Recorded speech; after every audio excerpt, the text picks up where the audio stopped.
أعوذ بالله من الشيطان الرجيم بسم الله الرحمن الرحيم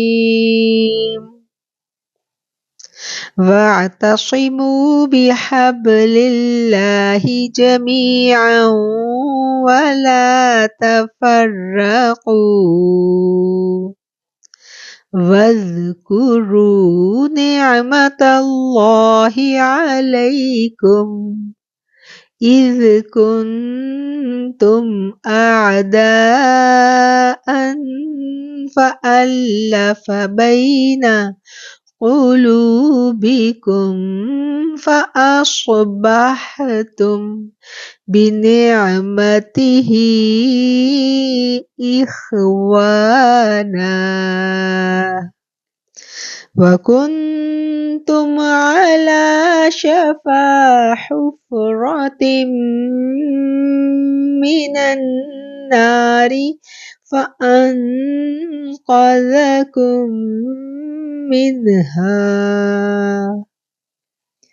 كذلك يبين الله لكم آياته لعلكم تهتدون صدق الله العظيم وصدق رسوله النبي الكريم۔ اللہ تعالیٰ کی رسی کو سب مل کر مضبوطی سے تھام لو اور تفرقے میں مت پڑو۔ اللہ تعالیٰ کی اس وقت کی نعمت کو یاد کرو جب تم ایک دوسرے کے دشمن تھے تو اس نے تمہارے دلوں میں الفت ڈال دی، پس تم اس کی مہربانی سے بھائی بھائی ہو گئے، اور تم آگ کے گڑھے کے کنارے پہنچ چکے تھے تو اس نے تمہیں بچا لیا۔ اللہ تعالیٰ اسی طرح تمہارے لیے اپنی نشانیاں بیان کرتا ہے تاکہ تم ہدایت پاؤ۔ سورہ آل عمران آیت نمبر 103۔ اس کی تلاوت اور ترجمہ آپ کے سامنے پیش کیا گیا، اور اپنے آج کے درس قرآن کا آغاز ہم اسی آیت سے کریں گے، اس دعا کے ساتھ کہ اے اللہ ہمارے سینوں کو، ہمارے دلوں کو دین اسلام کے لیے اور قرآن کریم کے لیے کھول دے۔ ایک مرتبہ ہمارے دلوں کو سیدھی راہ اور ہدایت کی جانب راغب کر دینے کے بعد دوبارہ کجی اور گمراہی کی جانب مت موڑنا۔ اے اللہ ہمیں قرآن کا شغف عطا کرنا، قرآن کی محبتیں عطا کرنا، اور ہمارے بچوں میں، ہماری نسلوں میں قرآن کی محبتیں ان کے دلوں میں پیدا کر دینا۔ آمین ثم آمین۔ رب اشرح لی صدری ویسر لی امری واحلل عقدۃ من لسانی یفقہوا قولی ربی زدنی علما ربی زدنی علما ربی زدنی علما۔ اللہم صل علی سیدنا و مولانا محمد معدن الجود والکرم منبع العلم والعلم والحلم والحکم وبارک وسلم۔ نبی کریم صلی اللہ علیہ وآلہ وسلم خاتم النبیین ہیں، آپ پر سلسلہ نبوت ختم ہو گیا، اور قیامت تک، رہتی دنیا تک اب تمام کا تمام جو اللہ کا پیغام ہے بنی نوع انسان کے لیے، وہ اس کلام پاک میں اور آقا علیہ الصلوۃ والسلام کی احادیث کی روشنی میں مکمل کر کے انسانیت کے حوالے کر دیا گیا۔ نبی کریم صلی اللہ علیہ وآلہ وسلم خاتم النبیین ہیں، دین اسلام مکمل ہو چکا۔ الیوم اکملت لکم، اللہ نے کہہ دیا کہ میں نے دین اسلام کو مکمل کر دیا، اور رہتی دنیا تک اب کوئی اور نبی نہیں آنا۔ مسلمان ہی وہ آخری امت ہے کہ جو رہتی دنیا تک اللہ کا پیغام ہر آنے والے فرد تک پہنچائے گی۔ اب اس امت کے افراد کی تربیت اور کردار سازی اتنی زبردست ہونی چاہیے کہ یہ اپنا کام بطریق احسن پورا کر سکے، اور ایک مسلمان کی کردار سازی اللہ تعالیٰ خود کرتا ہے قرآن پاک کے ذریعے۔ اللہ تعالیٰ نے اپنے احکامات قرآن کریم میں نازل کیے، اور ایک ایک فرد کی تربیت کے وہ سنہری اصول اس کلام پاک میں موجود ہیں۔ نبی کریم صلی اللہ علیہ وآلہ وسلم نے مکہ مکرمہ میں اپنی تمام جو ایفرٹ تھی مکہ مکرمہ کی ساری جو کوششیں تھیں وہ افراد کی تربیت پر صرف کی، مسلمانوں کی کردار سازی کی گئی، ان کی ظاہری اور باطنی تربیت کی گئی۔ اور آپ دیکھیں کہ مکہ مکرمہ میں کوئی بھی منافق نہیں تھا، تمام کے تمام جو بھی اسلام قبول کرتا تھا وہ مومن ہوا کرتا تھا، وہاں نفاق نہیں تھا، اس لیے کہ کردار کے اوپر کام ہو رہا تھا اور زبردست مخالفت تھی دین اسلام کو درپیش۔ اور اس مخالفت کی گھڑی میں نبی کریم صلی اللہ علیہ وآلہ وسلم کا ساتھ دینا کوئی آسان کام نہیں تھا، اور جس نے ساتھ دیا اس نے پھر ڈٹ کر ساتھ دیا۔ اور ان کی تربیت کس نے کی؟ ان کی تربیت قرآن نے کی، آقا علیہ الصلوۃ والسلام کی الفاظ نے کی، آقا علیہ الصلوۃ والسلام کی جو قربت تھی اس میں ان کی زبردست تربیت جو تھی وہ ہوا کرتی تھی۔ اور انہی آیات کو ہم دیکھتے ہیں جو ابھی ہم نے آیات پڑھی، نبی کریم صلی اللہ علیہ وآلہ وسلم کو آخری نبی بنا کر مبعوث کیا گیا، اور قرآن کریم کے ذریعے رہتی دنیا تک آنے والے ہر شخص کی بہترین تربیت اور کردار سازی کی گئی۔ اور نبی کریم صلی اللہ علیہ وسلم خاتم النبیین، آپ کے بعد اور کوئی نبی اس دنیا میں نہیں آنا، ہم ہی مسلمان ہی آخری امت ہیں، اور اس امت کی کردار سازی کی تشکیل کے لیے اللہ کریم نے قرآن کریم میں بہت سنہرے اصول جو ہے نا وہ پیش کر دیے، اور انہی سنہرے اصولوں کا ایک بنیادی ڈھانچہ، بنیادی ایسنس، میں تو کہوں گی کہ یہ ایک ایسنس ہے یہ والی آیات جو ہم اب پڑھنے جا رہے ہیں۔ مسلمان کیسا ہونا چاہیے، مسلمان کی انفرادی زندگی کیسی ہونی چاہیے، اور مسلمان کی اجتماعی زندگی کیسی ہونی چاہیے، وہ ان آیات کو جب ہم سمجھیں گے تو اس کی مکمل شبیہ ہمارے سامنے آ جائے گی۔ اللہ تعالیٰ نے انسان کو ایک ایسی مخلوق بنایا ہے کہ جو انتہائی یونیک ہے، اس کو ایسا نہیں ہے کہ جیسے جانور ہوتے ہیں نا، تو ایک جانوروں کا پورا ریوڑ ہے تو ایک ہی چرواہا ان کے لیے کافی ہوتا ہے، وہ اس کے ہاتھ میں ایک ڈنڈا ہوتا ہے اور وہ اپنے ڈنڈے سے اپنی لاٹھی سے تمام جو ہے نا بھیڑ بکریاں ان کو ہانکتا ہوا چلاتا ہے۔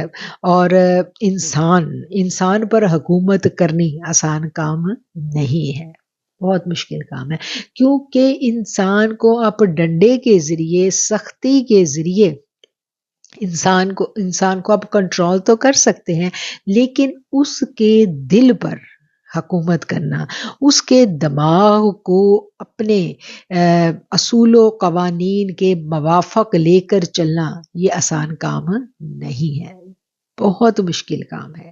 اور نبی کریم صلی اللہ علیہ وآلہ وسلم نے یہ کام بطریق احسن سر انجام دیا۔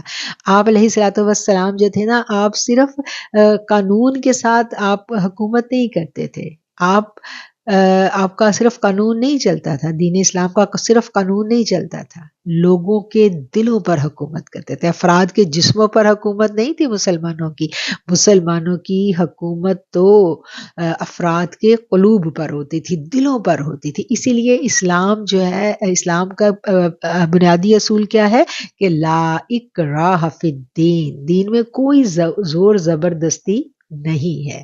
دین اسلام میں زور زبردستی نہیں ہے، دین اسلام آپ کو حق دیتا ہے، آپ کو اختیار دیتا ہے کہ پہلے آپ اس کا مطالعہ کریں، اس کو جانیں، اس کو سمجھیں، اس کے قوانین کو سمجھیں، پھر آپ اس کو ایکسیپٹ کریں۔ جب آپ ایکسیپٹ کر لیتے ہیں، دین اسلام کو قبول کر لیتے ہیں، دائرہ اسلام کے اندر داخل ہو جاتے ہیں، تو پھر دین اسلام انتہائی خوبصورتی کے ساتھ آپ کی تربیت کرتا ہے۔ اور قرآن کریم کی ایک ایک آیت، قرآن کریم کا ایک ایک حکم جو ہے نا، وہ افراد کی بہت خوبصورت تربیت کرتا ہے۔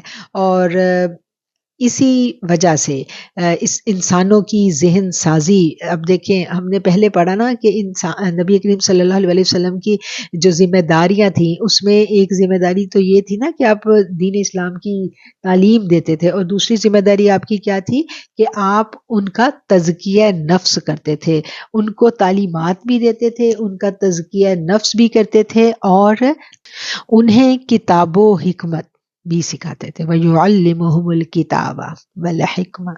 اور کتاب و حکمت کیسے سکھائی جاتی تھی؟ اس کے سارے جو قوانین ہیں وہ آسمانوں سے آئے ہوئے ہیں، اور آسمان سے جو قانون آیا امت مسلمہ کے لیے، جس قانون کو جب جب مسلمان توڑے گا، مسلمان ذلیل و خوار ہو کر رہ جائے گا، امت کا شرازہ بکھر کر رہ جائے گا۔ اور آج یہ قانون جو ہے نا، اس کے پرخچے اڑ گئے ہیں، پرخچے اڑ گئے ہیں۔ ہر فرقہ، ہر بندہ، ہر مکتبہ فکر ہمیں یہ کہتا ہوا دکھائی تو دیتا ہے، کہ وَاعْتَصِمُوا بِحَبْلِ اللَّهِ جَمِيعًا وَلَا تَفَرَّقُوا، کہ اللہ کی رسی کو مضبوطی سے پکڑ لو اور تم تفرقے میں مت پڑو۔ ہر کوئی کہتا ہے نا، لیکن سب تفرقے میں پڑے ہوئے ہیں، سب۔ تو جب جب ہم یہ اس آیت کو فالو نہیں کریں گے، اس آیت کی گہرائی کو نہیں سمجھیں گے، تفرقہ بازی کا اور اختلاف رائے کا ڈفرنس ہمارے ذہنوں میں بالکل واضح نہیں ہوگا، تب تک ہم یہ نہیں کہہ سکتے کہ ہم نے اسلام کو صحیح معنوں میں سمجھ لیا ہے اور ہم دین اسلام کے مطابق اپنی زندگی گزار رہے ہیں۔ دین اسلام ایسا مذہب ہے کہ یہ زندگی گزارنے کے سارے طریقے ہمیں سمجھا دیتا ہے۔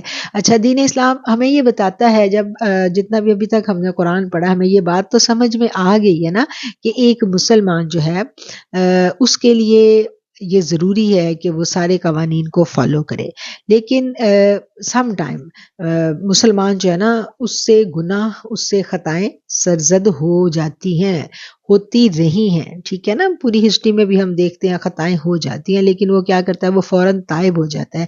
لیکن عقیدے کے اوپر، بنیادی عقائد کے اوپر مسلمان بڑا پختہ یقین رکھتا ہے، اور جو بنیادی اصول اور قوانین ہیں نا دین اسلام میں، ان میں یہ سب سے بنیاد ہے کہ فرقہ بندی سے ہم نے پرہیز کرنا ہے۔ اختلاف رائے ہونا کوئی بری بات نہیں ہے، آپس میں تھاٹس مختلف ہو سکتی ہیں، صحابہ کرام کا بھی آپس میں اختلاف ہو جاتا تھا، اختلاف رائے ہونا غلط بات نہیں ہے، اختلاف تو حسن ہے۔ کیسے کہ اختلاف رائے ہوتا ہے تو مزید جاننے کی، مزید ریسرچ کرنے کی اس ٹاپک پر ہمیں ایک انیشیٹ ملتا ہے، ہم اور زیادہ جاننا چاہتے ہیں، ہم اور زیادہ علم حاصل کرنا چاہتے ہیں۔ اختلاف رائے تو ہمیں ایک اور پگڈنڈی دیتا ہے، راستہ دیتا ہے آگے جانے کا، کہ اور کھوجیں، اور جانیں، اور قریب جائیں اپنے جو قوانین ہیں، کتابیں ہیں، ہم آگے سے آگے اور پڑھنا چاہتے ہیں کہ ایک مکتبہ فکر یہ کہہ رہا ہے، دوسرا یہ کہہ رہا ہے، دونوں کا اختلاف ہے، تو دونوں نے کس حدیث سے استدلال لیا۔ دیکھیں یہ جو چاروں فقہ کے جو امام ہیں، ان کا آپس میں اختلاف رائے تو ہے، لیکن کوئی فرقہ بندی نہیں تھی، کوئی دشمنی نہیں تھی ان لوگوں کی آپس میں، ٹھیک ہے نا۔ تو یہ سب ایک دوسرے کا احترام کرتے تھے۔ ان میں سے کوئی شاگرد تھا، کوئی استاد تھا، ایک شاگرد کو، ایک اسٹوڈنٹ کو بھی اپنے استاد سے اختلاف رائے ہو سکتا ہے، لیکن اختلاف رائے کا یہ مطلب نہیں ہے کہ دوسرے کو جھوٹا ثابت کرنے کے لیے ہم ریسرچ کریں، نہیں، ہم اپنے علم کو بڑھانے کے لیے ریسرچ کر سکتے ہیں۔ تو یہاں پر جو بنیادی اصول اور قانون بتایا جا رہا ہے وہ یہ ہے کہ وَاعْتَصِمُوا بِحَبْلِ اللَّهِ جَمِيعًا وَلَا تَفَرَّقُوا، اور تم مضبوطی سے تھام لو اللہ کی رسی کو، اور وَلَا تَفَرَّقُوا، اور تم فرقہ بندی میں مت پڑو۔ اچھا، اس آیت کو سمجھنے کے لیے ہم اس سے پچھلی آیت کو بھی دیکھتے ہیں۔ اس سے پچھلی آیت میں اللہ تعالیٰ نے فرمایا ہے یا ایھا الذین آمنوا اتقوا اللہ حق تقاتہ، اے ایمان والو تم اللہ سے ڈرو جیسا کہ ڈرنے کا حق ہے، ولا تموتن الا وانتم مسلمون، اور تم ایسی حالت میں تمہیں موت آئے کہ تم مسلمان ہی مرو. ٹھیک ہے. اب اس یہ جو فرقہ بندی والی آیت ہے نا، اس کو سمجھنے کے لیے ہم ایک دفعہ دوبارہ اپنی اس آیت نمبر 101 پہ غور و فکر کریں گے کہ جب یہ آیت نازل ہوئی تھی نا، اس وقت صحابہ کرام تڑپ اٹھے تھے کہ اللہ کہہ رہا ہے کہ مجھ سے تم ایسے ڈرو جیسے ڈرنے کا حق ہے. آمنوا اتقوا اللہ حق تقاتہ. تو صحابہ نے کہا یا رسول اللہ، ہم اللہ کا حق کیوں کر ادا کر سکتے ہیں؟ ہم کیسے اللہ کا حق ادا کریں گے؟ مطلب اللہ کا حق ادا کرنا، جب کوئی حق مانگنے پہ آ جائے نا تو پھر سمجھ آتی ہے کہ یہ کام کتنا مشکل ہے. ایک ماں بھی اگر سوچے نا کہ تو کیا میں نے ماں بننے کا حق ادا کر دیا، میں نے اپنی اولاد کی تربیت میں کوئی کمی کوتاہی نہیں کی، میں سرخ رو ہوں، تو ماں کی آنکھیں بھی بھیگ جاتی ہیں. یہ آسان نہیں ہے، حق ادا کرنا بہت مشکل ہے. ذرا اس کو سوچیں، گہرائی میں جائیں تو ندامت ہی ندامت ہے. تو یہ تو اللہ کہہ رہا ہے، قرآن میں کہہ رہا ہے کہ تم ڈرو اللہ سے حق تقاتہ، جیسا کہ اس سے ڈرنے کا حق ہے. اے ایمان والو تم اللہ کا تقوی اختیار کرو جیسا کہ تقوی اختیار کرنے کا حق ہے. تو صحابہ کرام تڑپ اٹھے. آقا علیہ الصلوۃ والسلام سے آپ نے آ کے عرض کی کہ یا رسول اللہ، ہم کیوں کر ادا کر سکتے ہیں یہ حق؟ ہم کیسے اس مرتبے پر پہنچ سکتے ہیں؟ تو پھر کیا تھا کہ پھر سورۃ تغابن کی آیات نازل ہوئی جس میں صحابہ کو تسلی دے دی گئی. سورۃ تغابن میں اللہ تعالیٰ نے کیا فرمایا؟ فاتقوا اللہ ما استطعتم، اللہ کا تقوی اختیار کرو، مستطعتم، جتنی تم استطاعت رکھتے ہو، کہ جتنی تم استطاعت رکھتے ہو اتنا تقوی اختیار کرو. تو اس سے یہ بات واضح ہو گئی کہ اپنی بساط بھر کوشش ہم نے پوری کرنی ہے. اس سے آگے پھر اللہ غفور الرحیم ہے، لیکن جتنی ہم میں ہمت ہے ہم نے اتنی کوشش ضرور کرنی ہے. تو کیا ہے کہ اس آیت میں کہا گیا کہ اے ایمان والو تم اللہ کا تقوی اختیار کرو، اللہ سے ڈرو جیسا کہ اس سے ڈرنے کا حق ہے، اور ولا تموتن الا وانتم مسلمون، اور تم نہ مرنا اس حال میں کہ تم مسلمان ہو، کہ تم نافرمانی کی حالت میں تمہیں موت نہ آئے. مسلمان فرما بردار ہوتا ہے نا، تو ایسی حالت میں تمہیں موت آئے کہ تم فرما بردار ہو. اس کا کیا مطلب ہے کہ موت کا جو وقت ہے وہ کسی بھی انسان کے اوپر اس کو نہیں پتا کہ وہ کب آ جائے گا. موت برحق ہے لیکن وقت کا نہیں پتا، کسی لمحے بھی آ سکتی ہے. تو پھر زندگی کیسے گزرے گی؟ زندگی پبا پار گزرتی ہے. پھر نہیں پتا کب بلاوا آ جانا ہے. پھر انسان ہر لمحے کانشیس رہتا ہے کہ تھوڑا ڈھیلا پڑا، کمزور پڑا، بشری تقاضے آڑے آ گئے، اچھا اتنا نہیں کر سکتا، اتنا نہیں کر سکتا، اچھا کر لوں گا، کر لیں گے، ہو جائے گا. اگلے لمحے اگلی آیت کی سمجھ آئی کہ پھر اٹھ کھڑا ہوا، پھر نئی انرجی دل میں آ جاتی ہے، نئی انرجی اپنے بدن کے اندر انسان اکٹھی کرتا ہے، نئی قوت کے ساتھ سرگرم عمل ہو جاتا ہے کہ نہیں موت کا نہیں پتا، اٹھ جاؤں اور کر گزروں، اٹھ جاؤں اور کر گزروں، جو کر سکتا ہوں کر گزروں دین اسلام کی فرما برداری میں. تو اس آیت سے ہمیں یہ پتا چلا کہ اللہ کا تقوی، اللہ کی فرما برداری، اللہ کا ڈر، اللہ کا خوف ہر لمحہ ہمارے اندر موجود رہے، اور کوئی بھی عمل اس وقت تک اپنی کاملیت کو نہیں پہنچ سکتا جب تک انسان کے دل میں خوف خدا موجود نہ ہو. کوئی بھی عمل، کچھ بھی، جب تک انسان کے دل میں خوف خدا رہتا ہے اس کی نیت درست رہتی ہے، اور جو ہی خوف خدا نکلا نیت ڈاواڈول ہوگی. اب یہ جو آیت ہے 102 نمبر آیت جو ہے، اس آیت کو پہلے ہم نے اپنے یادداشت میں یاد کرنا ہے کہ ابھی پیچھے یہاں سے رکوع شروع ہوتا ہے، اور عام طور پہ جب رکوع شروع ہوتا ہے تو ایک نیا موضوع جو ہے وہ شروع ہو جاتا ہے، اور یہاں یہ موضوع شروع ہو گیا کہ سب سے پہلے تو تقویٰ کی روش اختیار کرنی ہے اور اپنی بساط بھر روش اختیار کرنی ہے، اور بساط بھر سے مطلب کہ جتنا کر سکتے ہیں اتنا لازمی ہے کرنا، اور پھر یہ کہ ہر لمحہ کرنا ہے، کیونکہ اللہ نے کہہ دیا کہ ایسا نہ ہو کہ بے دھیانی میں پڑ گئے تو پڑ گئے اور بلاوا موت کا آ گیا، نہیں، اپنی بساط کے مطابق تقویٰ کی روش اختیار کرنی ہے، اپنی بساط بھر تقویٰ کی روش اختیار کرنی ہے۔ پھر اگلا کام کیا ہے کہ ہر وقت کانشیس رہنا ہے، اپنی نیت کی حفاظت کرنی ہے۔ اب تیار کر دیا گیا ذہنی طور پر مسلمان کو کہ آگے کوئی بڑی خاص بات ہونے والی ہے، اور آگے کیا حکم آ گیا کہ اللہ تعالیٰ کی رسی کو مضبوطی سے تھام لو۔ وَاعْتَصِمُوا، پہلے ہم وَاعْتَصِمُوا پہ غور کرتے ہیں۔ وَاعْتَصِمُوا کا لفظ جو ہے نا، ابھی ہم پچھلی آیت میں بھی پڑھ کے آئے ہیں، دیکھیں پیچھے ہم نے پڑھا ہے نا بھی وَاعْتَصِمُوا، یہ آیت نمبر 101 میں ہم نے پڑھا تھا نا، وَكَيْفَ تَكْفُرُونَ وَأَنْتُمْ تُتْلَى عَلَيْكُمْ آيَاتُ اللَّهِ وَفِيكُمْ رَسُولُهُ وَمَن يَعْتَصِمْ، اور جو کوئی مضبوطی سے پکڑ لے باللہ، اللہ کو، یہ واعتصم یہ ایک ہی ورڈ ہے نا، مختلف انداز میں آیا ہے، تو واعتصم کیا ہے؟ مضبوطی سے پکڑ لے اللہ کو، جو کوئی مضبوطی سے پکڑ لے اللہ کو۔ آگے کیا کہا گیا؟ فقد ہدیہ، تو بے شک وہ ہدایت دے دیا گیا، الی صراط مستقیم، سیدھے رستے کی طرف۔ جو کوئی اللہ کو مضبوطی سے پکڑ لے گا وہ سیدھے رستے کی طرف ہدایت دے دیا گیا۔ تو ہمیں یہ پتہ چلا کہ وَمَن یعتصم کا مطلب ہے جو کوئی مضبوطی سے تھام لینا۔ اب یہاں پر آیا وَاعْتَصِمُوا، تم مضبوطی سے تھام لو، اب یہاں آیا وَاعْتَصِم بِاللَّہ، اللہ کو مضبوطی سے تھام لو۔ اچھا، پھر ہم سورہ حج میں چلتے ہیں۔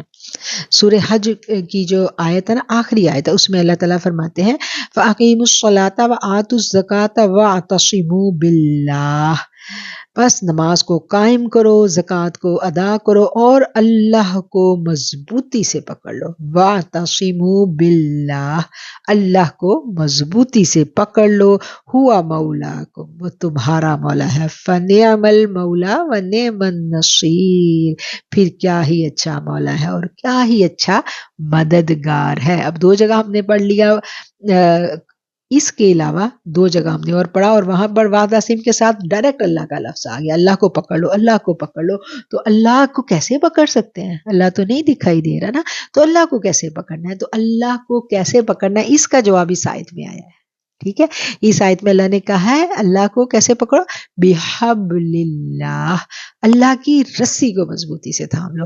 اب ہم بحبل جو ہے نا، اس کا جو معنی ہے اس پر غور کریں گے کہ اس کا لغوی معنی کیا ہے، اور اصطلاح میں اس کا معنی کیا، یا مفسرین نے اس کے معنی کی کیا ڈیٹیل جو ہے وہ ہمیں بتائی ہے۔ ہم اس لفظ پر اب غور کریں گے۔ حبل کا لغوی معنی ہے وہ چیز جو مقصد تک پہنچنے کا سبب ہو، اور اس کا استعمال مختلف معنوں میں ہوتا ہے۔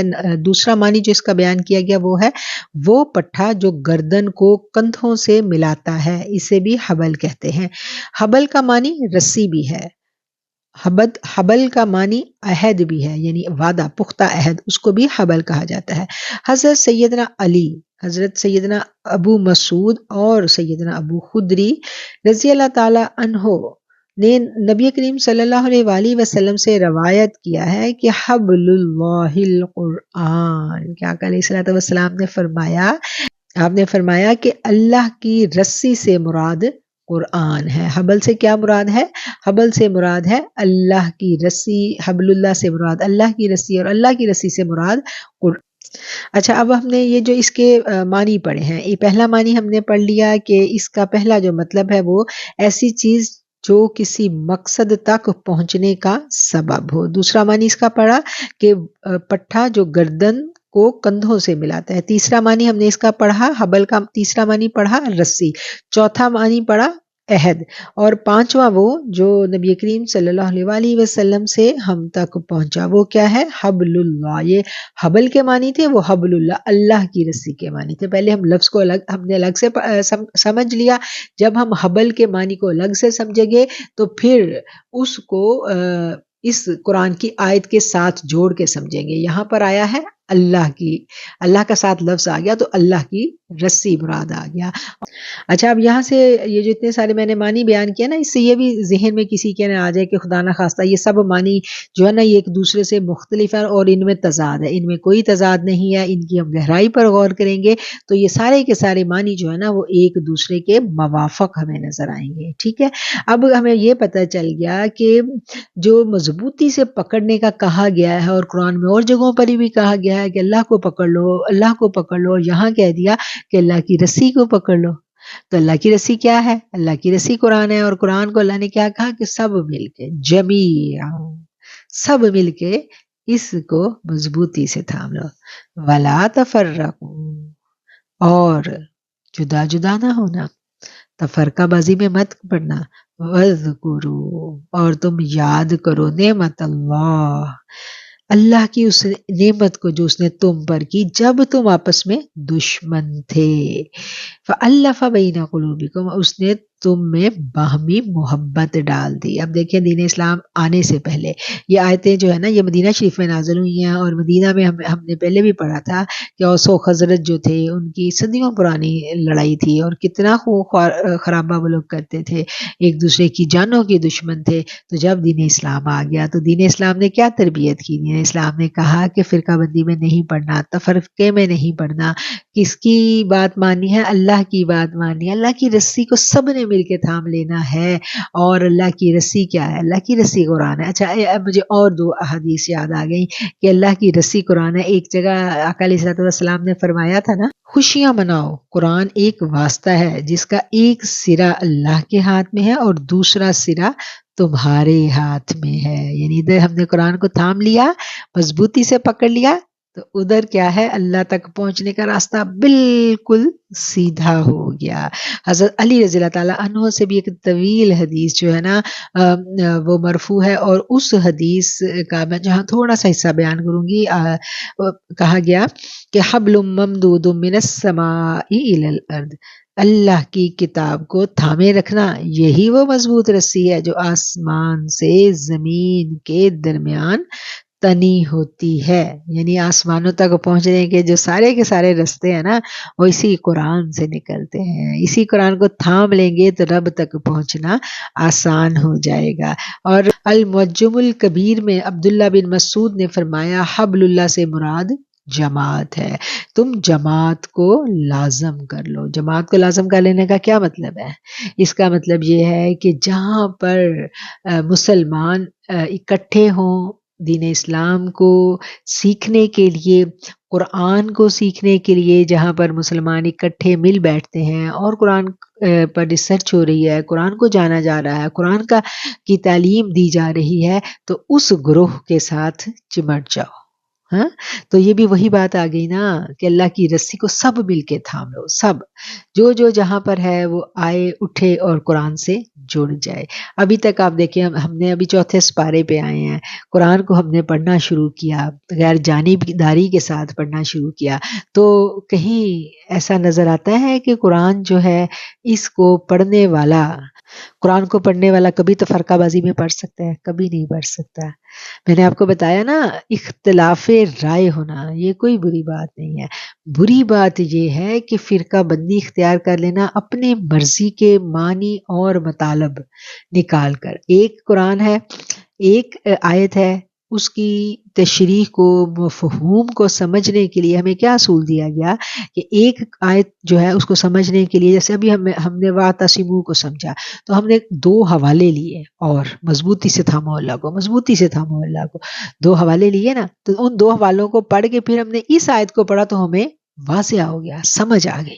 تو ایک آیت کو سمجھنے کے لیے قرآن ہی سے مدد لی جاتی ہے، مختلف جگہوں سے۔ یہ نہیں ہے کہ ایک آیت کو پکڑ کے اس کا من چاہا مطلب نکالا اور پھر اس پر ہم اڑ گئے، نہیں، قرآن ایسا نہیں کہتا. قرآن کو سمجھنے کے لیے ہمیں کم از کم، پہلے تو ہم کہتے تھے کہ 3 تفاسیر کنسلٹ کریں، اب تو ہم کہتے ہیں کہ 3 سے زیادہ کریں، کم از کم 5-6 تفاسیر، جس میں دور حاضر کی نئی تفاسیر بھی دیکھیں اور پرانی تفاسیر بھی دیکھیں. جتنا قرآن آپ پرانی تفاسیر سے سمجھیں گے اتنا نئی تفاسیر سے بھی شاید آپ کو سمجھ میں نہ آئے. تو 3 تو کم از کم ایک زمانے کی اور 3 پرانے زمانے کی، ٹھیک ہے نا. پرانی تفاسیر جو لکھی گئی ان میں سے بھی کم از کم 3 پڑھیں اور اس زمانے کی بھی 3 پڑھیں، تو پھر قرآن کی جو ہے نا تھوڑی بہت سمجھ آنے لگتی ہے. یہ کوئی اتنی آسان کتاب نہیں ہے کہ ہم ایک دفعہ اس کی ریڈنگ کر کے تو ہم اتنے معلمہ بن کے بیٹھ جائیں کہ مجھے تو سارا قرآن آتا ہے. نہیں، ایسے تو نہیں. زندگیاں لگا دی تھی صحابہ کرام نے، زندگیاں لگا دی تھی. اور تفاسیر جب لکھنے بیٹھے تو لکھتے چلے گئے. ابن عباس کو قرآن کریم کا بڑا انہوں نے زبردست لکھا ہے. قرآن کریم کی تفسیر میں ہم پڑھتے ہیں تو کیا تھا کہ آقا کی دعا تھی ان کے ساتھ، نبی کریم صلی اللہ علیہ وسلم نے ان کو دعا دی تھی اور ایسا فہم اللہ نے ان کو عطا فرمایا. اور قرآن کو سمجھنا آسان کام نہیں ہے. قرآن کو سمجھنے کی جب اہمیت ہمیں سمجھ میں آ جاتی ہے نا تو فرقہ بندی کا تو خیال ہی دل میں نہیں آتا. فرقہ بندی تو کہیں بہت پیچھے رہ جاتی ہے، بھاگ جاتی ہے، یہ ذہن میں نہیں رہتی. پھر تو بس اور جانیں اور پڑھیں اور دیکھیں اور کھوجیں کہ صحابہ کرام نے اس آیت کی تفسیر میں کیا کہا. پھر صحابہ کرام کی روایت پہنچتی ہے، پھر ہم ڈھونڈتے ہیں ابن عباس نے کیا لکھا ہے، ابن عباس نے اس آیت کی تفسیر میں کیا کہا. پھر ابن عباس کی ہم تک پہنچ جاتے ہیں، پھر آگے ڈھونڈتے ہیں اچھا مولا علی نے اس بارے میں کیا لکھا. تو یہ بھاگ دوڑ تو پھر ختم ہی نہیں ہوتی. یہ کہاں ختم ہونی ہے، یہ تو ہم بھاگتے چلے جاتے ہیں. پھر جب یہ سمجھ آنے لگتی ہے تو پھر اختلاف کہاں رہ گیا بتائیں. صحابہ کو ایک دوسرے کے آمنے سامنے تھے، کوئی فرقہ بندیاں کرتے تھے نہیں، وہ تو قرآن سے چمٹ جاتے تھے. اور رسول اللہ صلی اللہ علیہ وسلم کی جو بات ان کو پہنچتی تھی وہ اس پر سر تسلیم خم کر لیتے تھے. ٹھیک ہے. تو قرآن نے ہمیں یہ بتا دیا کہ تم نے کیا کرنا ہے کہ اللہ کی رسی کو مضبوطی سے تھام لینا ہے. اللہ کی رسی کیا ہے؟ قرآن کریم ہے. اور قرآن کریم میں اللہ تعالیٰ نے ساری کی ساری باتیں کھول کھول کر بیان کر دی ہیں. ہمارا کام کیا ہے کہ ہم نے اس کو شک کے بغیر نیک نیتی کے ساتھ پڑھنا ہے. ہم اس کو پڑھنے کے اصول و قوانین بھی جان چکے ہیں کہ ہم نے اس کو نیک نیتی کے ساتھ لا ریب فیہ کوئی شک نہیں کرنی. اور پھر اللہ نے یہ بھی ہمیں بتا دیا کہ دیکھو اس میں کچھ متشابہات بھی ہیں، ان کے پیچھے نہیں پڑنا. اور جتنا جتنا دلوں میں تقوی پیدا ہوتا جائے گا، ہمارا تزکیہ نفس ہونا بڑا ضروری ہے. قرآن کو تزکیہ نفس کیے بنا بھی ہم نہیں سمجھ سکتے. ٹھیک ہے نا. تو قرآن کو سمجھنے کے سارے اصول قوانین ہم جب جان لیتے ہیں تو پھر آگے اللہ کیا کہتا ہے کہ پھر تم ایسے بن جاتے ہو، پھر تم ایسے بدل جاتے ہو کہ پھر تم باہمی شیر و شکر ہو جاتے ہو. پھر مومن ایسا ہو جاتا ہے کہ اس کا دوسرا بہن بھائی جو ہے نا اگر تکلیف میں ہے تو وہ بھی اس کے لیے اپنے دل میں تڑپ رکھتا ہے، اپنے دل میں اس کے لیے درد کو محسوس کرتا ہے. اور جب یہ کیفیت مسلمانوں میں پیدا ہو گئی نا، ساری دشمنیاں بھول گئے، ایک اللہ اور ایک رسول کی محبت ان کے دلوں میں اجاگر کر گئی. دیکھیں جب محبتوں کا مرکز و محور ہی ایک ہے تو پھر کیا تیرا کیا میرا، جب میرا بھی رب وہی تیرا بھی رب وہی تو پھر کیا لڑائی رہ گئی. تو پھر اللہ نے کہا کہ تم یاد کرو، یہ بڑی نعمت ہے اللہ کی باہمی محبت، یہ نعمت ہے. تو اللہ نے کہا کہ میری اس نعمت کو یاد کرو جو تم پر فرمائی جب تم آپس میں دشمن تھے. جب تک دین اسلام دلوں میں نہیں اترا تھا، دلوں میں بغض تھا، دلوں میں حسد تھا. آج بھی آپ دیکھیں جب تک ہم دین اسلام کو نہیں سمجھتے دلوں میں بڑے کوڑ اکٹھے ہو جاتے ہیں، بڑے اکٹھے ہو جاتے ہیں. اور دین اسلام کو سمجھنے، قرآن کو پڑھنے کے باوجود بھی ہم یہ نہیں کہہ سکتے کہ ہمارے دل پاک ہو گئے. صبح و شام پتہ نہیں کتنی جھاڑ جھنکار دلوں میں اگاتی ہے. کہاں کہاں سے بغض و حسد کے ننھے ننھے جو ہے نا پودے دلوں میں جھاڑیاں ہوتی ہیں، اور ہم سارا دن ان بدگمانی، ان بغض حسد کی یہ کانٹے دار جھاڑیاں جن کی چبھن ہمیں تڑپاتی ہے، پھر ہم اٹھتے ہیں ان کو نکالتے ہیں، پھر اللہ سے توبہ استغفار کرتے ہیں. تو یہ تو جنگ ہے ایک مومن کی اپنے آپ کے ساتھ، اپنے نفس کے ساتھ، جو صبح سے شام تک چلتی رہتی ہے. اور میرا رب کیا کہتا ہے کہ جب تم جب مومن انسان کا ایمان کامل ہو جاتا ہے نا تو پھر اس کے دل میں کسی مومن کے لیے بغض حسد نہیں رہتا. وہی حضرت شیخ عبد القادر جیلانی کا قول یاد کر لینا کہ رب کی مخلوق جو ہے نا پھر بے عیب نظر آنے لگتی ہے. تو پھر جب یہ والی کیفیت تھی تو اللہ نے کہا کہ یہ تو میں نے تم پہ نعمت کی تھی اور اس نعمت کو تم یاد کرو. اور پھر اللہ کی نعمت سے تم بن گئے سب بھائی بھائی. وَكُنْتُمْ عَلَى شَفَا حُفْرَةٍ مِّنَ النَّارِ فَأَنْقَذَكُم مِّنْهَا. تو اس نے تمہارے دلوں میں الفت ڈال دی ہے. دلوں میں محبت اللہ ہی ڈالتا ہے. اللہ کہتا ہے نا ساری دنیا کا بھی مال خرچ کر لو نا تو کسی کے دل میں محبت نہیں ڈال سکتے. یہ جو دل کی محبت ہے نا یہ اللہ کے اختیار میں ہے. اور یہاں ایک اور بات ضمن عرض کرتی چلوں، یہ جو محبوب آپ کے قدموں میں لوگ وظیفے کرتے ہیں نا، چلے کاٹتے ہیں، تو وہ جو ہی چلے کا اثر ختم ہوتا ہے نا تو وہ محبوب آپ کا دشمن بنا ہوتا ہے. تو یہ بھی ذرا محتاط رہا کریں کہ کسی کو قابو کرنے کے لیے تعویذ گنڈے کام نہیں کرتے. یہ رب کی رحمت ہوتی ہے، رب ہی دلوں میں محبتیں ڈالتا ہے. ٹھیک ہے نا، تو یہ محبتیں ہم نے رب ہی سے مانگنی ہے.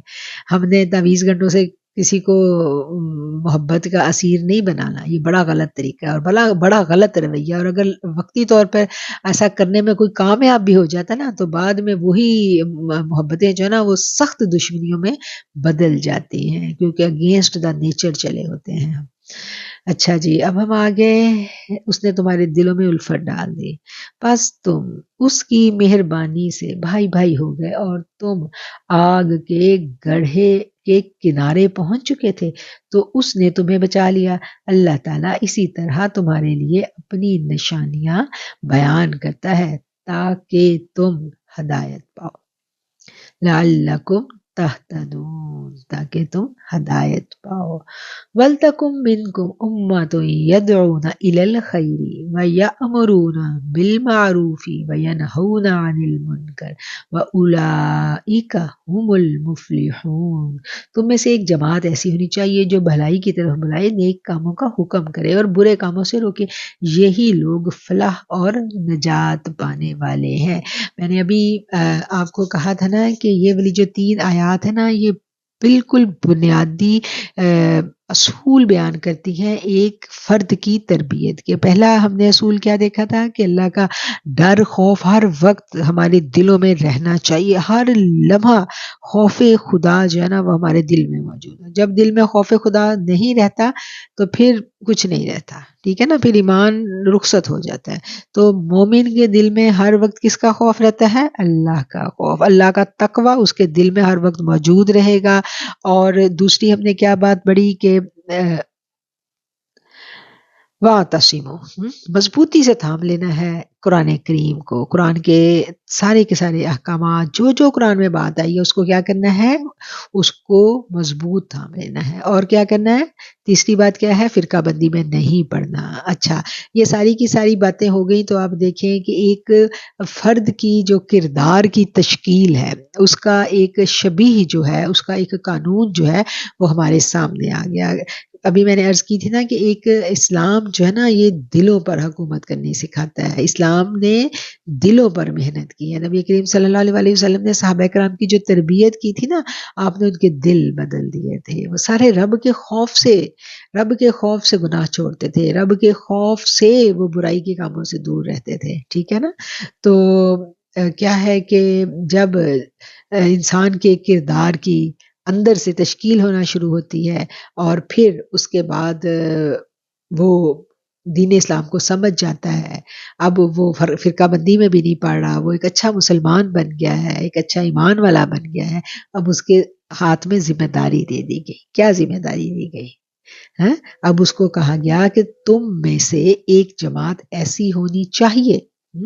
اب ویسے تو ساری امت کا ہی فرد ہے. ایک جو مسلمان انسان ہے نا وہ تو چلتی پھرتی تبلیغ ہے. ٹھیک ہے نا. ایک مسلمان عورت کو ہی دیکھ لیں، اس کو دیکھ کے کوئی سوچے گا کہ اس نے ایسا لباس کیوں پہنا، اس نے اتنی سخت گرمی میں اپنے آپ کو کور کیوں کیا ہوا ہے. تو ایک انہیں شیڈ تو مل گیا نا کھوجنے کا کہ اس کے دین کے بارے میں جانے یہ کیوں اپنے اوپر ظلم کر رہی ہے. بظاہر تو یہی ہے نا. تو کیا ہے کہ ہر فرد ہی مبلغ ہے، ہر فرد ہی اسلام کو پھیلانے کا سبب ہے، لیکن اس میں سے اسپیسیفک ایک خاص جماعت ایسی ہونی چاہیے جو پراپرلی دین کا کام کرے. جیسا کہ ہمیں پتہ ہے کہ اب روز محشر تک یعنی آخری دن تک دنیا جب تک ہے کوئی اور نبی نہیں آنے. حضرت عیسیٰ علیہ السلام نے آنا ہے تو نبی کریم صلی اللہ علیہ وسلم کی امتی کی حیثیت سے آنا ہے. اور آج دن تک ہم دیکھتے ہیں کہ جب جب مسلمان خلافت ختم ہوئی، بادشاہت الگ ہو گئی اور باطنی جو خلافت تھی، ظاہری خلافت الگ ہو گئی، باطنی خلافت الگ ہو گئی. ایک طرف جو ہے دنیا کے بادشاہ چلے گئے اور دوسری طرف جو ہے دین کے مبلغین چلے گئے. تو وہ دونوں چیزیں پیرالل ہو گئی. اب کیا ہے کہ جو اللہ کا کام کرنے ایک تو دنیا کا سسٹم چلا رہے ہیں. پہلے تو ایک ہی بادشاہ تھا، دنیا کا سسٹم بھی چلاتا تھا، دین کا کام بھی کرتا تھا. اب یہاں کیا ہے کہ آج میں آپ کو بتا رہی ہوں کہ دو سسٹم الگ ہو گئے. ایک وہ لوگ ہیں کہ جو صرف اور صرف دین کا کام کر رہے ہیں، اور یہ ذمہ داری جو دین کا کام کرنے کی ہے یہ قرآن سے ہمیں، اس آیت سے ہمیں پتہ چلتی ہے کہ یہ لازم ہے. یہ شوقیہ نہیں ہے درس و تدریس، یہ شوقیہ کام نہیں ہے، یہ فرض کفایہ ہے. فرض کفایہ کیا ہوتا ہے پتہ ہے نا؟ فرض کفایہ کیا ہوتا ہے؟ تو یہ فرض کفایہ ہے ہمارے لیے کہ دین کا کام کرنا ہی کرنا ہے. ایک جماعت اللہ نے کہا ہونی چاہیے، کچھ ایک گروہ ایسا ہو جو مسلسل یہ کام کرے، اور یہ کام جو ہے نا رہتی دنیا تک اب امت کے ذمے ہے. یہ ذمہ داری سے کرنے کا کام ہے، یہ شوقیہ کام نہیں ہے، یہ خود نمائی کا کام نہیں ہے. یہ بڑی ذمہ داری کا کام ہے کہ پہلے دین کو سیکھنا، سیکھنے کے بعد پھر اس کو آگے، اب اس پیغام کو آگے پہنچانا. اچھا، یہ جو ذمہ داری دی گئی نا، اب اس ذمہ داری کے اصول و قوانین جو ہے نا وہ بھی اسلام نے سارے کے سارے بیان کر دیے. ان کا کیا کام ہے کہ وَلْتَكُمْ مِنْكُمْ، تم میں سے ضرور ہونی چاہیے ایک ایسی جماعت جو لوگوں کو نیکی کی طرف یدعونا، بلائے، جو لوگوں کو بلائے، الی الخیر، نیکی کی طرف، ویأمرون، اور حکم دے، بالمعروف، بھلائی کا، اور روکے برے کاموں سے. اب اس میں ہم دیکھتے ہیں کہ اس کے بھی 3 درجے ہیں. سب سے پہلا درجہ کیا ہے؟ امر بالمعروف و نہی عن المنکر کا پہلا درجہ یہ ہے کہ جب کہیں پر برا کام ہوتے ہوئے دیکھنا ہے تو اس کو روکنا ہے، ہاتھ سے روکنا ہے، قوت سے روکنا ہے. وہ کون کرے گا؟ وہ گورنمنٹ کرے گی، وہ بادشاہ وقت کرے گا، ٹھیک ہے نا، وہ سلطنت کا امیر کرے گا، وہ خلیفہ وقت کی ذمہ داری ہے کہ وہ ایسے قوانین رائج کرے کہ کھلے عام اللہ کی حدوں کی پامالی نہ کی جا سکے، ممکن ہی نہ ہو. قانون اتنا سخت اسلام کا ہے کہ سر عام اللہ کی احکامات کی بے حرمتی نہیں ہوگی. ٹھیک ہے. اچھا، پھر کیا ہے کہ اب ہم حکومت میں تو نہیں ہیں، ہمارے پاس تو اسلامی حکومت ہی نہیں ہے، ہم نہیں کر سکتے، ہم قانون کو اپنے ہاتھ میں نہیں لے سکتے، ممکن نہیں ہے. تو ہم کیا کریں گے کہ ہم اس کو زبان سے روکیں گے. غلط کام ہو رہا ہے کہ اس کو زبان سے ضرور کہیں گے دیکھو بھائی یہ غلط ہے، ایسے نہیں ہونا چاہیے. اچھا، اب دوسری طرف لوگ بڑے زور آور ہیں، ہم ان کو زبان سے بھی نہیں کہہ سکتے، اور ہم کمزور ہیں، تو ہم کیا کریں گے؟ ہم دل سے انہیں برا جانیں گے. یہ نہیں ہے کہ اللہ کی نافرمانی کے کام سر عام ہو رہے ہیں اور ہم جو ہے نا ان پہ مطمئن بیٹھے ہوئے ہیں. نہیں، مطمئن نہیں بیٹھنا، اس کو دل سے برا جانا ہے. جب دل سے برا جانیں گے تو پھر ریئیکشن کیا ہوگا؟ پھر دل میں تڑپ پیدا ہوگی، اور وہ تڑپ کیا کرے گی؟ ہاں، پھر وہ تڑپ، جب وہ تڑپ پیدا ہوا نا، پھر آقا علیہ الصلوۃ والسلام کے پاس سمجھائیں کہ جب میرے آقا والا حبیب مکرم حضرت محمد مصطفیٰ صلی اللہ علیہ وآلہ وسلم تڑپا کرتے تھے، امت کے غم میں، انسانیت کے غم میں تڑپا کرتے تھے، رویا کرتے تھے. آپ تو بخشے بخشائے تھے، آپ کو کیا ضرورت تھی آنسو بہانے کی؟ رویا کرتے تھے نا امت کے لیے، میرے اور آپ کے لیے، انسانیت کے لیے. کہ کہتے تھے نا، احادیث ہمیں ملتی ہے نا، متعدد احادیث میں ہمیں پتہ چلتا ہے کہ وہ کتنا درد رکھتے تھے، کتنا درد رکھتے تھے. انہوں نے جب یہ ذمہ داری آپ کے اوپر ڈال دی گئی تو آپ تو تاجر تھے نا، کامیاب تاجر تھے، کاروبار چھوٹ گیا، اور جو بھی مال و متاع تھا گھر میں، بہت دولت مند تھی اما خدیجہ، بہت پیسہ تھا ان کے پاس، بہت مال تھا، سب اللہ کی راہ میں چلا گیا، سب کچھ چلا گیا، سب کچھ چلا گیا. کس لیے؟ درد تھا، درد تھا. اور آج ہم دیکھیں اس آیت کو، آج بڑی ضرورت ہے سمجھنے کی، بڑی ضرورت ہے.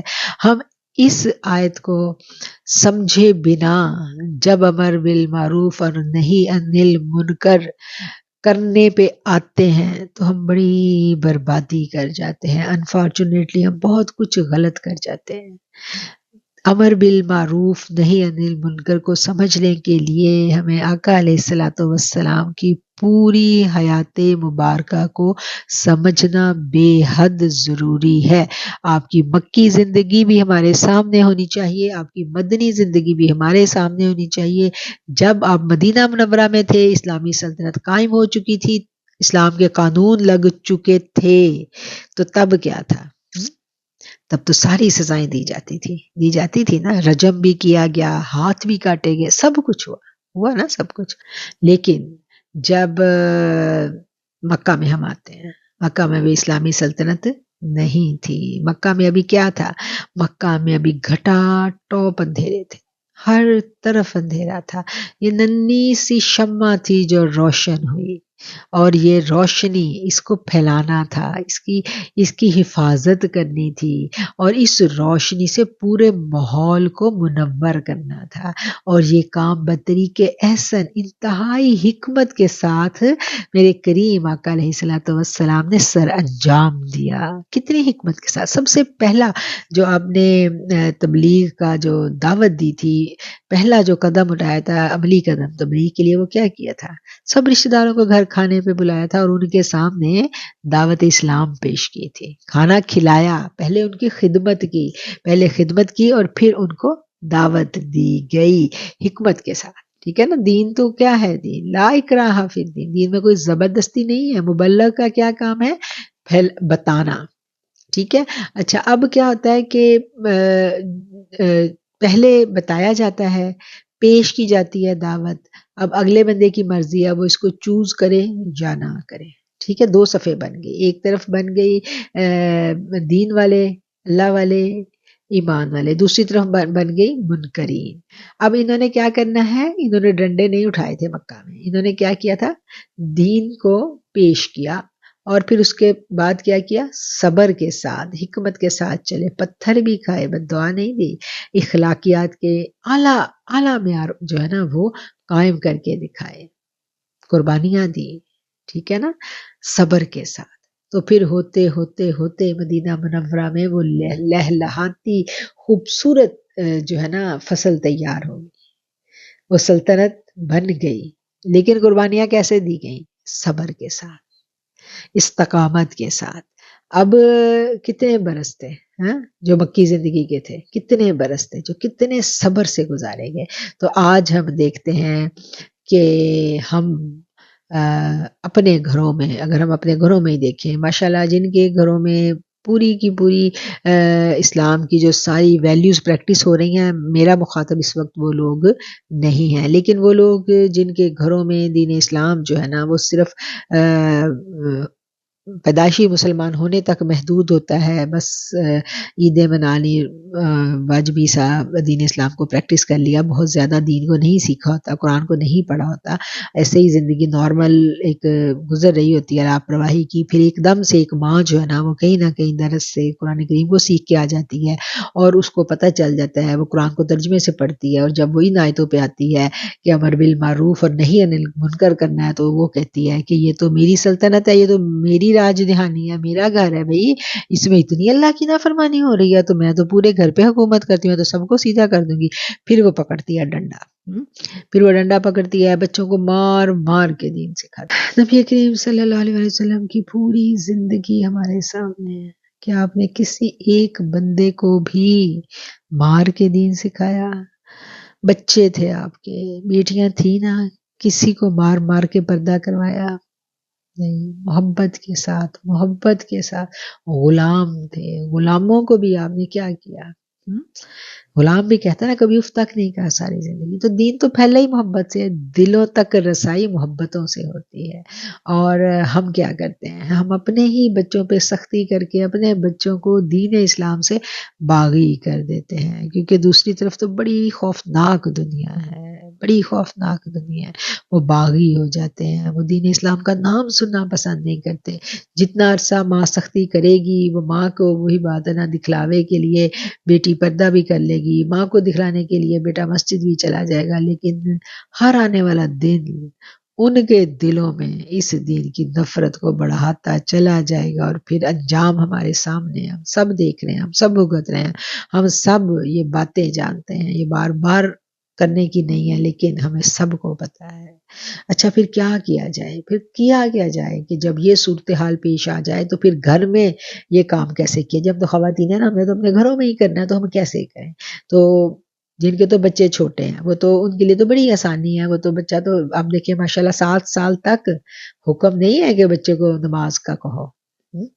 7 سال تک اس کی تربیت ہو جاتی ہے، وہ دیکھتا ہے کہ 5 ٹائم ماں نے پڑھنی ہے، باپ نے پڑھنی ہے. اگر تو اس کو گھر کا اتنا زبردست ماحول بچپن سے ملا ہے، گودی سے ملا ہے، اس نے گود سے دیکھا ہے، تو وہ تو آٹومیٹکلی نمازی ہوگا. اور اگر اس نے بچپن سے دیکھا ہی نہیں ہے، بچپن سے اس نے دیکھا آنکھ کھولتے کہ ماں تو پوری دنیا دار تھی، اور ماں جو ہے جھوٹ بھی بولتی تھی، ماں چغلیاں بھی کرتی تھی، ماں چیٹنگ بھی کرتی تھی، باپ سے بھی، فیملی سے بھی، اور ماں بدگمانیاں کرتی بھی تھی اور گھر والوں کو سکھاتی بھی تھی، ماں جاسوسیاں بھی کرتی تھی، ماں میں ساری اخلاقی برائیاں موجود تھیں.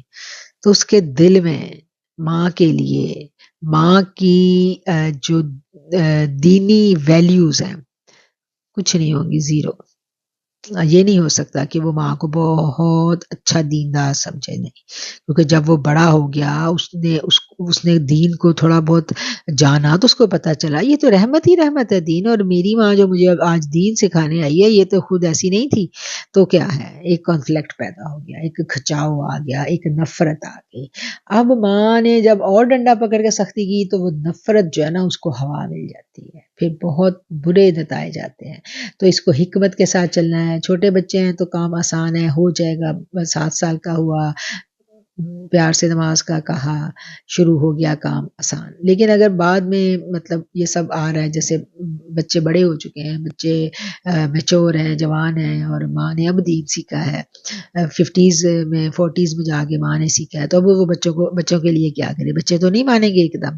تو پھر کیا ہے کہ بچوں کو زبان سے نرمی سے تو کہنا ہے، لیکن پھر اپنے سجدے بڑھا دینے ہیں، پھر اللہ کے ہاں اپنی فرما برداری کو بڑھا دینا ہے، پھر اللہ کے ہاں رو رو کے دعائیں کرنی ہے، رو رو کے. اچھا اب یہ نہیں ہے کہ ایک دن تہجد پڑھ کے بچوں کے لیے دعا کر لی اور اگلے دن ہمیں یہ رزلٹ ملے گا کہ سارے بچے فجر پہ اٹھے ہوں گے، ایسا نہیں ہوگا. پھر صبر کرنا ہے، وَاسْتَعِینُوا بِالصَّبْرِ وَالصَّلَاةِ، صلاۃ الحاجت پڑھنی ہے، اس کے بعد صبر صبر صبر، بھروسہ، صبر صبر. اور پھر ایک دن آئے گا وہ مڑ جائیں گے، انشاءاللہ وہ مڑیں گے، یقیناً وہ مڑیں گے. میرا رب اَمَّن یُجِیبُ الْمُضْطَرَّ اِذَا دَعَاهُ وَیَکْشِفُ السُّوءَ، کون ہے جو بے قرار دل کی دعا سنتا ہے؟ وہ ضرور سنتا ہے دعا، ایسا نہیں ہے، وہ سنتا ہے، وہ لوٹا دیتا ہے، سب کچھ عطا کر دیتا ہے، وہ ضرور دیتا ہے. ٹھیک ہے نا؟ تو سب کچھ مل جاتا ہے، پھر صبر سے چلنا پڑتا ہے.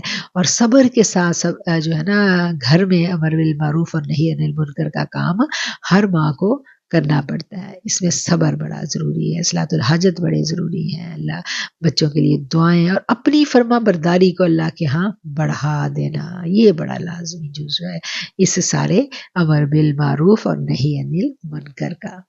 اور پھر آگے یہ آ گیا کہ جو لوگ یہ کرتے ہیں وَأُولَٰئِکَ هُمُ الْمُفْلِحُونَ، وہی ہیں جو کامیابی پاتے ہیں. وَلَا تَكُونُوا كَالَّذِينَ تَفَرَّقُوا، اور تم ان لوگوں کی طرح مت ہو جنا وَاخْتَلَفُوا، جنہوں نے اختلاف کیا، مِن بَعْدِ مَا جَاءَهُمُ الْبَيِّنَاتُ، اس کے بعد جب کہ ان کے پاس آ گئی تھی بینات، واضح روشن نشانیاں. وَأُولَٰئِکَ لَهُمْ عَذَابٌ عَظِیمٌ، اور یہی وہ لوگ ہیں جو جن کے لیے بہت بڑا عذاب ہے. اچھا اب یہاں پر پھر مسلمان کی تربیت کی جا رہی ہے اور اس کو تنبیہ کی جا رہی ہے کہ تم نے ان لوگوں کی طرح نہیں ہو جانا جن کے پاس ہدایت آ گئی تھی. ہدایت آنے کے بعد دوبارہ گمراہ ہونا. ہم دعا مانگتے ہیں نا، اسی صورت کے شروع میں دعا مانگنی سکھائی گئی تھی، ربنا لا تزغ قلوبنا بعد اذ ہدیتنا وَهَبْ لَنَا مِن لَّدُنْكَ رَحْمَةً۔ اللہ نے سکھایا ہے نا مانگنا کہ ہدایت کے بعد بھی انسان گمراہ ہو سکتا ہے، اس لیے جب ہدایت پا جائے تو پھر ہدایت کی استقامت کی دعا مانگنی ہوتی ہے، پھر ہر لمحہ استقامت مانگنی ہوتی ہے کہ اللہ اب تو نے مجھے ہدایت تو دے دی، اب مجھے استقامت بھی عطا کر۔ تو پھر کیا ہے، اگلی دعا استقامت کی ہوتی ہے۔ اور جو کیا کہنا چاہیے، جب اللہ کا پیغام پہنچتا جاتا ہے، جیسے یہود و نصارہ کے پاس بھی پہنچا تھا، اللہ کا پیغام پہنچا تھا نا، کتابیں تو ان کے پاس بھی تورات اور انجیل تو موجود تھی نا، ساری نشانیاں بھی موجود تھیں، ہاں، ہدایت ان تک بھی پہنچی تھی۔ اور عیسائیوں میں تو بہت سارے راہب تھے جو بڑے عبادت گزار بھی تھے، تو پھر بھی کیا ہے کہ نفس آڑے آ گیا، تو اللہ کی فرما برداری میں وہ لوگ ان سے جو ہے نا وہ یہ نادانی ہو گئی، اور اسی طرح ہم دین اسلام کو قبول کر لیتے ہیں، قرآن کریم کو پڑھنا شروع کر دیتے ہیں، سمجھ جاتے ہیں، لیکن پھر بہک جاتے ہیں، پھر شیطان ہمیں اچک لے جاتا ہے۔ کبھی وہ شیطان کے انداز ہے نا حملہ کرنے کے، جو دین کے اوپر لگتا ہے نا، تو وہ پھر دین کے بھید میں ایک دینی معلم بن کے آپ کو آتا ہے گمراہ کرنے۔ یہ بھی جان لیں، یہ ایسا نہیں ہے کہ اب ایک جو دیندار بندہ ہے وہ اس کو شیطان کسی اور انداز میں، اس کو پتہ ہے کہ یہ ڈانس پارٹیوں میں بھی نہیں جائے گی، یہ شراب میں بھی نہیں جائے گی، یہ غلط کاموں میں نہیں جائے گی، تو پھر وہ کیا کرے گا؟ اس کے پھر بڑے زبردست ہتھ کنڈے ہوتے ہیں، وہ ایک فرقہ بندی کی آگ میں آپ کو جھونک دے گا، وہ دوسرے طریقوں سے آپ کو گمراہ کرنے کی کوشش کرے گا، اور پھر ایک دفعہ ہدایت پا جانے کے بعد دوبارہ گمراہ ہونا، اس کے لیے پھر اللہ تعالیٰ یہاں کیا تنبیہ کریں، وَلَا تَكُونُوا كَالَّذِينَ تَفَرَّقُوا، تم ان لوگوں کی مانند مت ہو جانا جنہوں نے واضح نشانیاں آ جانے کے بعد جو ہے فرقہ بندی دوبارہ اختیار کی، فرقوں میں بٹ گئے، اختلافات کرنے لگ گئے، اور ان کے لیے پھر بڑا سخت عذاب ہے، وَلَهُمْ عَذَابٌ عَظِيمٌ، بہت بڑا عذاب ہے ان کے لیے۔ مطلب کہ یہ کوئی چھوٹا گناہ نہیں ہے، یہ بہت بڑا گناہ ہے، بڑا گناہ ہے تو بڑا عذاب ہے نا۔ اب اگلی آیت کو ہم دیکھتے ہیں، یوم تبیض وجوہ وتسود وجوہ فَأَمَّا الَّذِينَ اسْوَدَّتْ وُجُوهُهُمْ أَكَفَرْتُمْ بَعْدَ إِيمَانِكُمْ فَذُوقُوا الْعَذَابَ بِمَا كُنْتُمْ تَكْفُرُونَ۔ جس دن بعض چہرے سفید ہوں گے اور بعض سیاہ چہرے والوں سے کہا جائے گا تم نے ایمان لانے کے بعد کفر کیا، اب اپنے کفر کا عذاب چکھو۔ یہ کس دن کا ذکر ہو رہا ہے؟ یہ روز قیامت کا ذکر ہو رہا ہے کہ قیامت والے دن جو ہے نا، کچھ لوگوں کے رنگ جو ہیں، جو چہرے جو ہیں وہ سیاہ ہوں گے، اور کچھ کے چہرے کیا ہوں گے، یوم تبیض، روشن ہوں گے، چمکدار ہوں گے، سفید ہوں گے، تبیض اس دن روشن ہوں گے، ٹھیک ہے نا۔ روشن کن کے چہرے ہونے ہیں؟ ایمان والوں کے چہرے روشن ہونے ہیں، اور سیاہ چہرے کن کے ہونے ہیں؟ جنہوں نے اللہ کے احکامات کو رد کر دیا۔ پھر کیا ہے کہ جن کے چہرے سیاہ ہوں گے، اکفرتم بعد ایمانکم، کیا تم نے کفر اختیار کر لیا تھا ایمان لانے کے بعد؟ دیکھیں سیاہ چہرے والے کون ہیں؟ اب ان سے پوچھا کیا جا رہا ہے کہ تو ایمان تو تم لے آئے تھے تم، اس کے بعد تم نے کفر اختیار کیا۔ تو یہ بڑی خوفناک بات ہے، اس بات کو پلو سے باندھ لینا ہے کہ ہم نے اپنے ایمان پہ کبھی مطمئن ہو کے نہیں بیٹھنا۔ ایمان آ گیا دل میں تو اب جد و جہد شروع ہو گئی، اب تو اسٹرگل ہے، یہ نہ ختم ہونے والی اسٹرگل ہے، یہ تو مرتے سمے جو ہے نا یہ کام ختم ہونا ہے، اس وقت تک اپنے آپ کو ہم اس میں نہیں ڈال سکتے کہ ہم ہدایات یافتہ ہو گئے، نہیں، ایسا نہیں ہے۔ سیاہ چہرے والے کون سے ہیں؟ ان سے کیا پوچھا جائے گا، کیا تم نے کفر اختیار کر لیا تھا ایمان لانے کے بعد؟ فَذُوقُوا الْعَذَابَ، تو چکھو اب عذاب کو، بِمَا كُنْتُمْ تَكْفُرُونَ، جو کہ تم کفر کیا کرتے تھے۔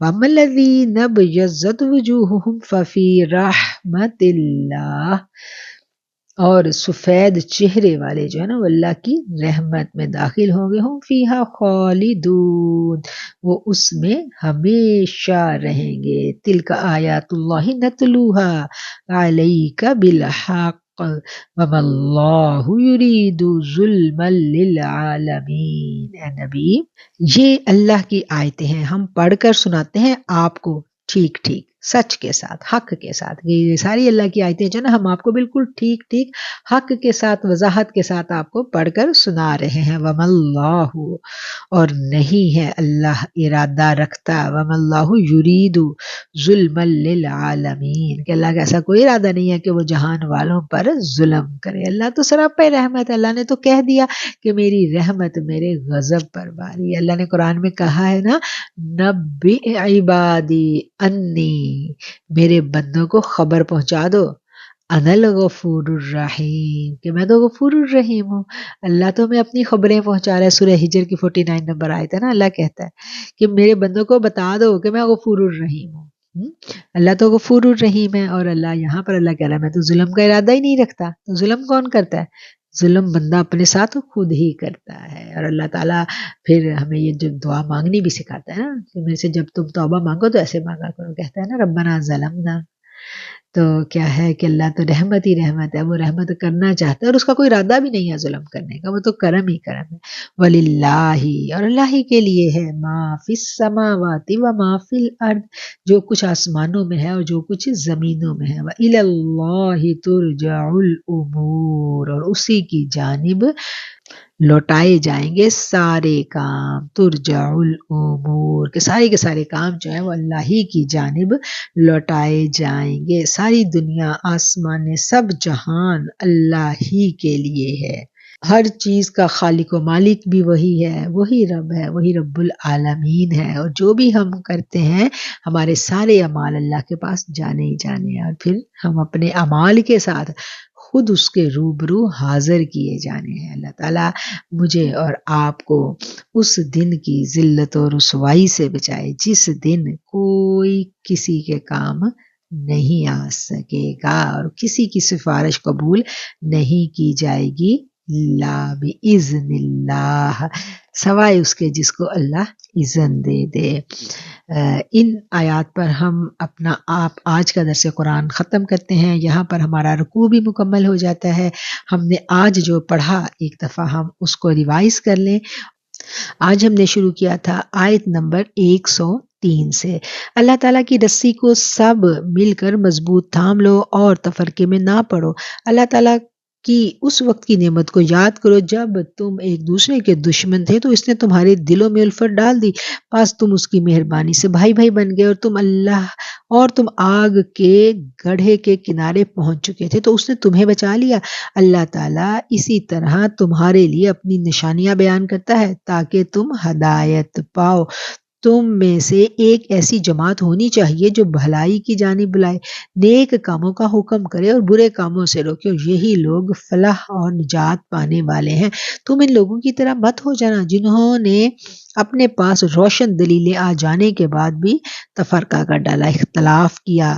انہی لوگوں کے لیے بڑا عذاب ہے.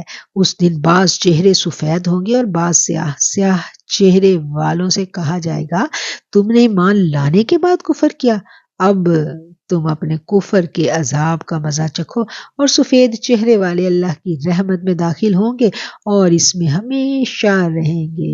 اے نبی ان حقانی آیتوں کی تلاوت آپ پر کر رہے ہیں اور اللہ تعالیٰ کا ارادہ لوگوں پر ظلم کرنے کا نہیں ہے.